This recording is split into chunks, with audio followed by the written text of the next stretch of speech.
امیر المومنین کا یہ کلام، یہ فرمان کہ جو میرے اور آپ کے لیے ہدایت بخش ہے، نجات کا ذریعہ ہے، شفا کا ذریعہ ہے۔ اب یہ نجات چاہے انسان کے اس جسم کی ہو یا اس روح کی ہو، یقیناً یہ نجات اہل بیت کے در سے انسان کو مہیا ہے اور وہیں سے انسان کو فراہم ہو سکتی ہے۔ دنیا کے اس سفر کے اندر بہت ساری قیمتی چیزیں ہیں کہ جو انسان کو عطا کی گئی، بہت ساری ایسی نعمتیں ہیں کہ جو انسان کو دی گئی ہیں، اور جب خدا نے یہ نعمتیں دی ہیں تو خدا نے نعمت دیتے ہوئے فرق نہیں کیا کہ یہ نعمت میں کسی امیر کو دوں تو غریب کو نہ دوں، یا غریب کو دوں تو امیر کو نہ دوں۔ ان نعمتوں میں سے فراوان نعمت ہے، خدا کی جو بھی نعمت ہے، خدا نے اپنے بارے میں جب تعارف پیش کیا تو فرمایا بسم اللہ الرحمن الرحیم، قل هو اللہ احد اللہ الصمد لم یلد ولم یولد۔ وہ پروردگار بے نیاز ہے، نہ اس نے کسی کو جنم دیا نہ اس کو کسی نے جنم دیا، یعنی نہ آسمانوں پر اس کے کوئی رشتہ دار ملتے ہیں اور نہ ہی اہل زمین اس کے رشتہ دار بننے کے لائق ہیں۔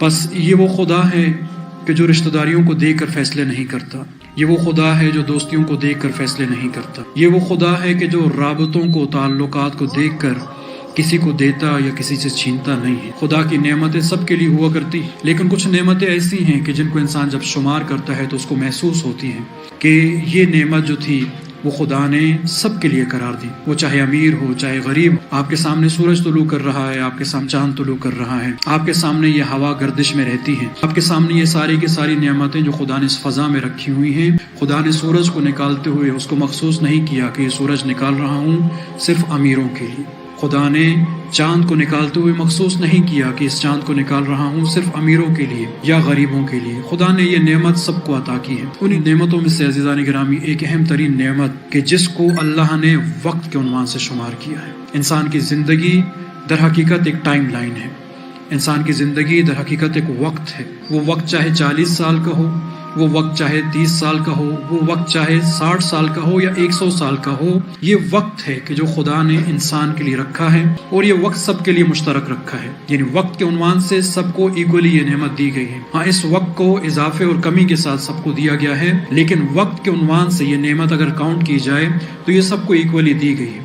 بس یہ وہ وقت ہے، وہ نعمت ہے کہ جو خدا نے دیتے ہوئے یہ نہیں دیکھا کہ یہ غریب ہے یا امیر ہے۔ بس اس کا مطلب یہ ہے کہ اگر جو نعمتیں انسان کی طرف آتی ہیں، اگر وہ غریب کی طرف آ رہی ہیں تو اس کو بھی اسی طرح سے اس کو محسوس ہونا چاہیے کہ یہ نعمت جو میری طرف آ رہی ہے، اس نعمت سے میں نے استفادہ کیسے کرنا ہے، اس نعمت کو میں نے استعمال کیسے کرنا ہے۔ اور اسی طرح سے دنیا کا کوئی امیر شخص ہے تو اس کے پاس بھی جب نعمت آئے گی، کسی سے بھی پوچھا جائے، سوال کیا جائے کہ یہ نعمت اس سے چھین لی جائے، تو یقیناً اس کا جواب یہ ہوگا کہ نہیں، مجھے اس نعمت کی ضرورت ہے، میں چاہتا ہوں کہ یہ نعمت رہے۔ اللہ کا سب سے بڑا دشمن بھی اگر آ جائے اس روئے زمین پر تو اس سے یہ کہا جائے کہ ایک دن کے لیے تمہارے اوپر سورج طلوع نہ ہو، تمہارے لیے سورج کو مخفی کر لیا جائے، تو کیا تم سروائیو کر پاؤ گے؟ تو یقیناً اس کا جواب نفی میں ہوگا۔ کیوں؟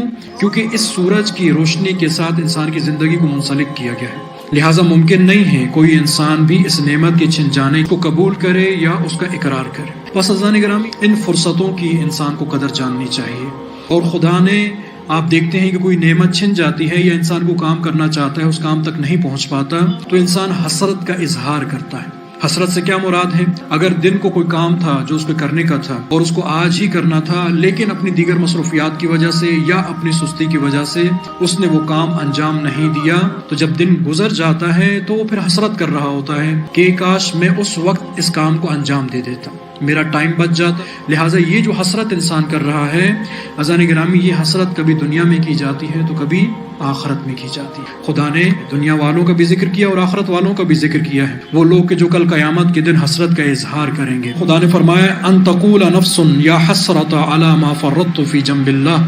اس دن جب یہ سارے مقامات دکھائے جائیں گے، اس وقت جب یہ فرصتیں انسان کے ہاتھ سے چھن جائیں گی، جب اللہ کا موت کا فرشتہ ہمارے سامنے آ کر کھڑا ہو جائے گا، اور اس وقت میں بھاگنا چاہوں گا بھی تو نہیں بھاگ سکتا، میں فرار کرنا چاہوں گا بھی تو فرار نہیں کر سکتا۔ اس وقت جو میرے سامنے آ کر کھڑا ہوگا اور میری روح کو قبض کرنے کے لیے آمادہ ہوگا، یہاں سے انسان کے وہ وقت شروع ہو جائیں گے کہ جہاں وہ بار بار حسرتیں کرے گا، کاش کہ دوبارہ مجھے تھوڑی دیر کے لیے پلٹا دیا جاتا تو کم از کم میں اپنی ایک نماز تو درست کر لیتا، کم از کم میں اپنے روزے کو تو درست کر لیتا، کم از کم اپنے نیک اعمال کو تو درست کر لیتا۔ تو خدا یہاں پر اس انسان کی زبان سے جملہ ارشاد فرما رہا ہے، ان تقول نفس یا حسرۃ علی ما فرطت فی جنب اللہ، اس اپنی معصیت کے اوپر حسرت ہے، اس اپنی کوتاہی کے اوپر حسرت ہے کہ جو میں نے خدا کے حق میں انجام دی۔ بس انسان کسی اور چیز پہ حسرت نہیں کرنے والا، اور کہیں پر بھی آپ روایات میں اٹھا کر نہیں دیکھیں گے، کہیں پر بھی آپ آیات میں اٹھا کر نہیں دیکھیں گے کہ خدا یہ کہہ رہا ہو کہ جب انسان اس دنیا سے جائے گا تو یہ حسرت کرے گا کہ کاش میں کچھ اور مال کما لیتا۔